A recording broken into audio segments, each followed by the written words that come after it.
আমি 94-এ আমাদের সেশনের ভিউজ ছিল। আমাদের 7.5 বছর লেগেছে মাস্টার্স করতে।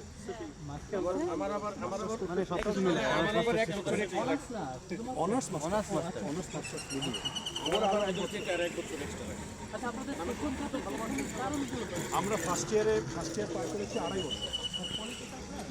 এরশাদ বিরোধী আন্দোলন ওই সময়টা, ওইটার 90-এর আন্দোলন, প্রথমে গেল এরশাদ বিরোধী আন্দোলন, তারপরে যখন মানে জাসদের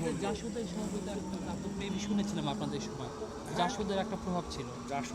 বামপন্থীদের ছাত্রমৈত্রী তখন শুরু হয়েছে, ছাত্রমৈত্রী এটা সারা বাংলাদেশ ব্যাপী একটা প্রচলন ছিল। রাজশাহী বিশ্ববিদ্যালয় হচ্ছে একটা সুস্থ কালচারাল ধারার একটা বিশ্ববিদ্যালয়, এবং এই বিশ্ববিদ্যালয়ের যে শিক্ষকগুলো ছিল রামসুরের চৈতন্য ব্যক্তি, হাসানাজি কিন্তু ডক্টর আলী আনোয়ার, ডক্টর মফিজুদ্দিন আহমেদ, তারা উপমহাদেশের মধ্যে এবং ওয়ার্ল্ড তারা খুব বিনোদ ছিলেন, বাট তারা কেউই এক্সপোজার ছিলেন সরকারি কর্মকাণ্ডে গেলে পরে।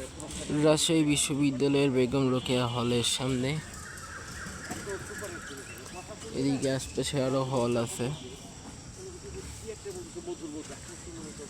আমার বাবার হল হচ্ছে শহীদুল্লাহ হল, ওইদিকেও যাব।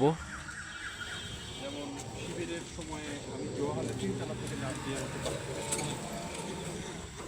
আমাদেরকে অনেক বন্ধুবান্ধব নিহত হয়েছে।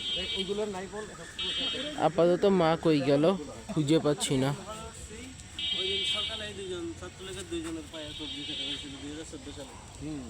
আমি তো লতে অ্যাডমিশন দিতে আসি, হ্যাঁ সেটা বিনোদপুরের যে গেটটা আছে ওটা পার হচ্ছে, হ্যাঁ মোটেলের সামনে আছে বিশাল বড় বাস ছিল, সবগুলো দৌড়াচ্ছে। আমি যুগে যুগে হয়ে গেছে, এটা বলেন আপনি পলিটিক্যালি গুলো চলতেই থাকে।